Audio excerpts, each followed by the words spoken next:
Come with me as I invest the money inside my sister's Roth IRA and follow along so you can do it too. For anyone new here, hi, I'm Estefania and this is part 9.5 of my 10-part series, Let's Talk Money Basics. In the last video, we opened the account. Now we're going to make sure the money inside it is invested. Once you've opened your account, you'll see a prompt asking where you want the cash to sit while it's in the account. You'll see two options, and it might feel confusing, but it's really simple. It's just asking where your money lives before you invest it. We chose SPAX, which is Fidelity's money market account, and it earns a little over 3% while your money is sitting there. You can choose whichever you prefer, but just know that the whole point is not to leave it there anyway, so don't overthink it. Once that's set, you transfer the money in from your bank by clicking on Transact at the bottom of the page, and then choosing Transfer Money, and you'll enter your bank details and the amount you want to transfer, and the money will be transferred to your account. That's all funding it means, and it's pretty straightforward. Now, here's the part that trips a lot of people up, and it confused me too at first. You actually have to invest the money once it's in there. If you skip this step, it's just going to sit in the account and it doesn't grow, so don't skip this step. So what do you actually want to invest in? There are a few options. The first is individual stocks, which means buying a piece of a specific company. I personally don't invest in individual stocks, and here's why. To do it well, you really need to research the company, understand their financials, follow the news around them, and continuously check in to make sure the investment still makes sense.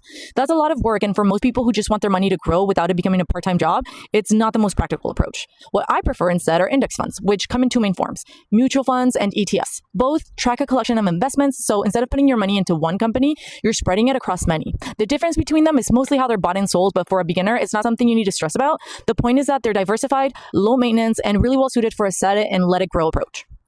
There are also target date index funds, which automatically adjust their mix of investments based on the year you plan to retire. So if you're not sure how to allocate anything, a target date fund does that for you. You just pick the one that's closest to your retirement year and let it run. There are many other things that you can invest into. I can't possibly get into all of them here, but if you have a specific question about something, drop it in the comments and I'm happy to make a video about it or answer directly. For my sister's account, we're keeping it simple with two of Fidelity's own index funds. These have 0% expense ratio, meaning there are zero fees to invest in them. We chose an allocation of FZROX at 70% and FZILX at 30%. FZROX tracks the total US stock market. FZILX covers international markets. Do your own research on what works for you. This is just what she chose because it's simple, diversified, and she doesn't have to think about it too much. To buy the funds, you're going to hit transact again and then trade. And then just search for the ticker symbol for the fund you want to buy and choose the amount you want to buy.